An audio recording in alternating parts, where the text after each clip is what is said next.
Hello everyone, welcome to Stayst Academy. I hope you are doing well. So let us start with the fifth chapter which is Introduction to Euclid's Geometry. तो सबसे पहले we will learn some terms here. So देखिए the word geometry comes from the Greek word geo which means earth and metron which means to measure. So हम क्या बोल सकते हैं कि geometry is a branch of mathematics that focuses on the measurement and relationship of lines, angles, surfaces, solid and points. Okay. Now Euclid was the teacher of mathematics at Alexandria in Egypt, popularly known as father of geometry. So Euclid is the father of geometry. Now he gave us an exceptional idea regarding basic concept of geometry and he collected all his work in a book called Elements. तो ये Elements क्या है? Element is the book of Euclid. Now Euclid thought that the geometry is an abstract model of the world which we can see around us. Euclid assumed some properties which were actually obvious universal truth. These were of two types, axioms and postulates. हम इस video में देखेंगे Euclid axioms and Euclid postulates right. तो सबसे पहले let us see the definition given by the Euclid's. तो सबसे पहली डेफिनेशन जो यूक्लिड ने दी थी वो क्या थी? A point is one which has no part. Now next, a line is breadthless length. Now the ends of the line are point, right? Now the straight line is a line which lies evenly with the point on itself, right? Now fifth, a surface is that which has length and breadth only. Now next, edges of the surface are lines. Now the plane surface is a surface which lie evenly with the straight lines on itself. Right, so these were the definition which were given by the Euclids. अब हम क्या करेंगे? We will try to learn about the dimension. तो सबसे पहले हमारे पास क्या है? Solid, right? तो अगर आप इस सॉलिड में देखेंगे तो देयर आर थ्री डायमेंशंस. अब वो थ्री डायमेंशंस क्या है? Length, breadth and height. Now अगर ईच स्टेप में we will lose one dimension. For example अब अगर हमने एक डायमेंशन लूज किया, कितना आएगा? Two dimension. तो ये क्या बन जाएगा? It will be plane surface, right. So next ये क्या आया? Plane surface which have only two dimension. तो हम क्या बोल सकते हैं? इफ सॉलिड लूजेस हाइट तो ये क्या बन जाएगा? It will be plane surface. इसके पास कितने डायमेंशंस होंगे? Only two dimension. ना again if it loses one dimension, तो सपोज इसने एक डायमेंशन और लूज किया तो क्या बन जाएगा? It will be a line. So line will have only one dimension. Next if it loses one more dimension तो क्या बन जाएगा? It will be point. So point will have no dimension, right? So इस तरह से we can learn that in solid there are three dimension. Now plane surface will have two dimension, line will have only one dimension and point will have no dimension. Now next, if we talk about Euclid's axioms, some common notion which are used in mathematics but not directly related to mathematics. तो axioms क्या है? These are some notion which are used in mathematics but they are not directly related to mathematics. How? So we'll just see all these statements here. If two things are equal to common thing, then these are equal to one another. तो for example, if A is equal to B, क्या लिया हमने? A is equal to B और next क्या लेंगे? B is equal to C. तो automatically हम ये बोल सकते हैं that A will be equal to C. So this is the first axiom. Now next is that if equals are added to equal, the wholes are equal. It means what? तो for example देखिए अगर A और B equal हैं, right, अगर मैंने दोनों में C add कर दिया तो दोनों में मैंने सेम चेंजेस किए, राइट, तो दोनों होल भी क्या हो जाएंगे? इक्वल हो जाएंगे, right? Now next, if equals are subtracted from equals, the remainders are also equal. तो फॉर एग्जाम्पल अगेन अगर A और B इक्वल हैं और उनमें से मैंने same value that is C मैंने सब्ट्रैक्ट कर दिया तो क्या आएगा? जो रिमाइंडर आएगा वो भी इक्वल आएगा. Now next, things which coincide with one another are equal to one another. Now next, the whole is greater than the part. For example अगर मैंने इसमें सिर्फ इतना पार्ट लिया तो अब आप देख सकते हैं ये क्या है? होल है. इसका ये जो पार्ट है वो ऑब्वियस है इस होल से छोटा है, राइट? तो क्या बोल सकते हैं, whole is greater than the part. Now next, that things which are double of the same things are equal to one another. Things which are half of same things are equal to one another, right? तो आप जब ये exam देखेंगे तो देखिए ये क्या है, they are not directly related to mathematics, so that is why they are axioms. Now next let us learn about Euclid's postulate. So the assumption which are very specific in geometry are postulates. तो सबसे पहले, a straight line may be drawn from any one point to any other point. It means I can draw a straight line from this point A and B. तो क्या आप कर सकते हैं, point A से पॉइंट B पर straight line draw कर सकते हैं. सिमिलरली अगर मैंने पॉइंट A से अगर किसी और पॉइंट पे लाइन ड्रॉ की तो I can draw one more line, right? Similarly I can just draw like this also. तो इसका मतलब क्या है, अ स्ट्रेट लाइन में be drawn from any one point to any other point. It shows that a line can be drawn from point A to point B. But इसका मतलब ये नहीं कि there could not be other line from this point. There can be many lines from this point, right? Now next is that a terminated line can be produced indefinitely. इसका मतलब अगर ये A B एक terminated line है, आप चाहें तो इसको प्रोड्यूस कर सकते हैं in both the direction. Now next is a circle can be drawn with any centre and any radius. इसका मतलब ये है कि अगर आपको कोई सर्कल ड्रॉ करना है, you can draw a circle with any centre and with any radius. If you want to take this center you can just make a circle like this. अगर आपको ये center लेना है और radius ये लेना है, you can just make a circle with any radius. Okay, now next is all right angles are equal to one another. So this is simple. देखिए right angle है तो क्या होगा, 90 डिग्री होगा. तो ये भी 90 डिग्री होगा, ये भी 90 डिग्री होगा और ये भी 90 डिग्री होगा.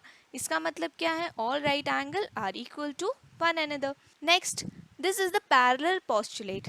If there is a line segment which passes through two straight line while forming two interior angle on the same side whose sum is less than 180 degree, then these two lines will definitely meet each other if extended on the side where sum of the interior angle is less than two right angle.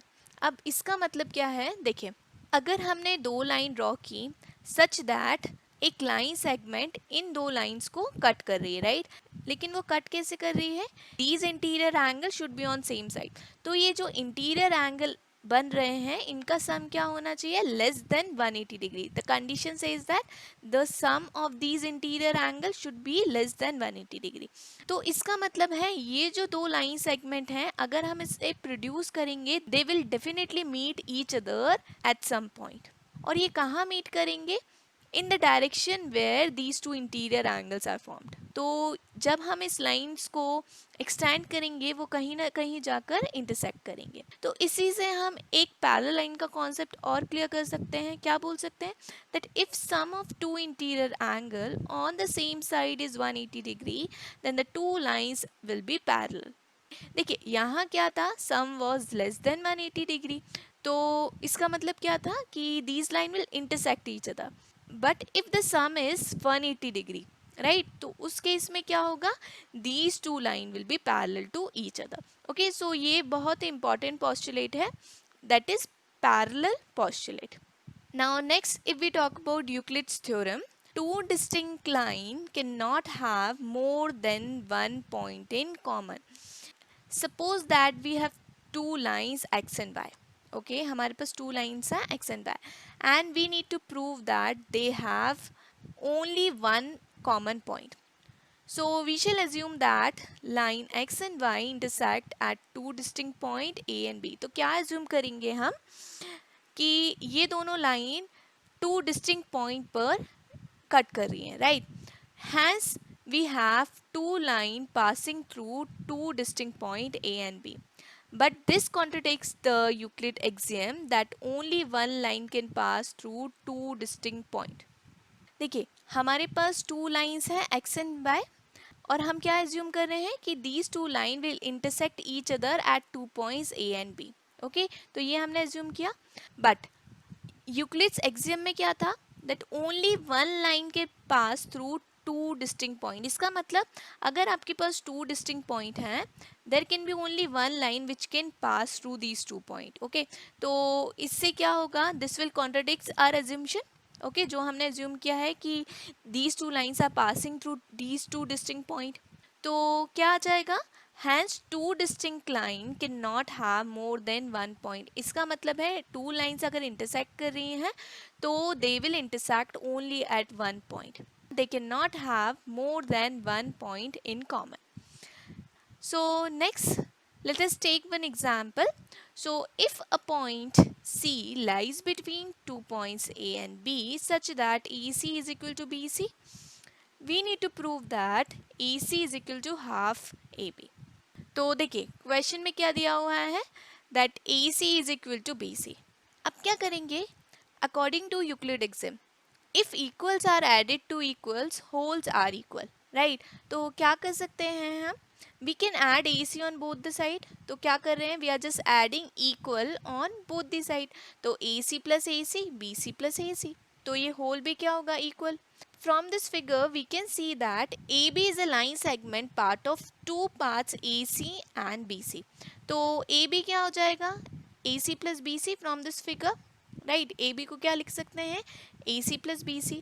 तो अगर हम equation 1 से देखेंगे तो AC plus AC भी क्या हो जाएगा, AC plus AC will be equal to AB, क्योंकि AC plus BC is equal to AC plus AC, right। तो ये क्या आ जाएगा, 2AC is equal to AB। तो AC क्या आ जाएगा, AC will be equal to half AB।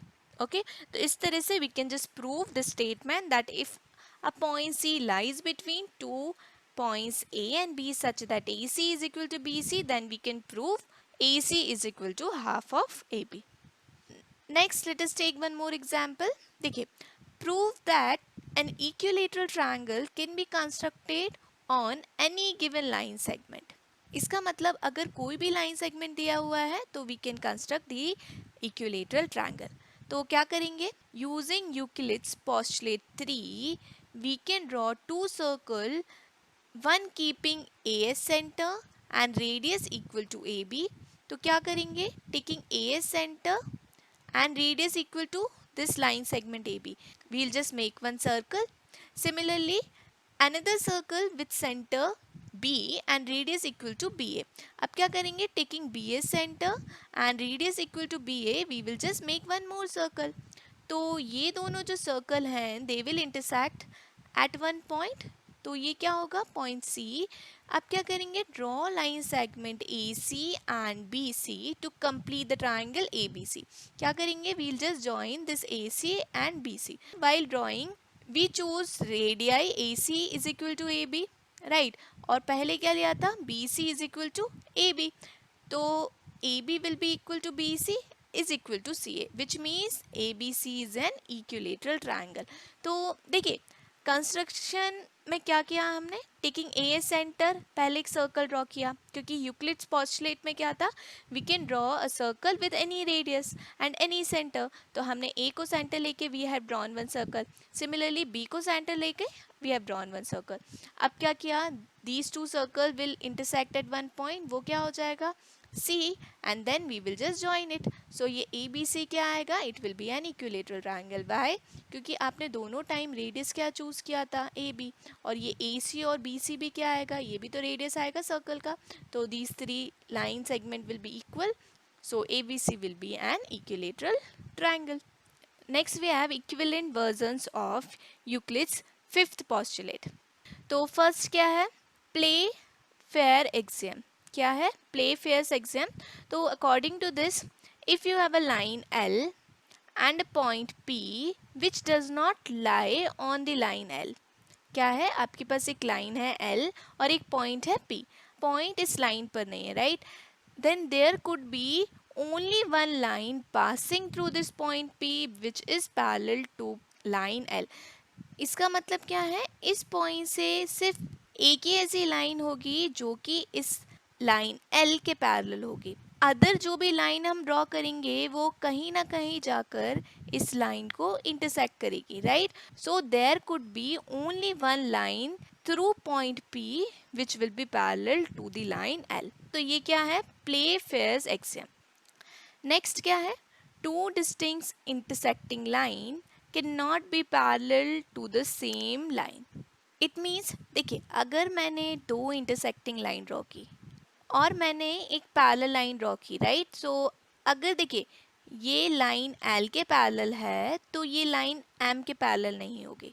तो क्या बोल सकते हैं, that if two lines are intersecting, देखिए ये दो लाइन है इंटरसेक्ट कर रही हैं, then a line parallel to one of them, तो हमने क्या ड्रॉ की, एक लाइन जो कि पैरेलल है लाइन एल के, could not be parallel to the other intersecting line। इसका मतलब ये जो लाइन n है जो हमने l के पैरेलल ड्रॉ की है, it will not be parallel to line m। तो ये क्या है, ये दो स्टेटमेंट है equivalent version of Euclid fifth postulate.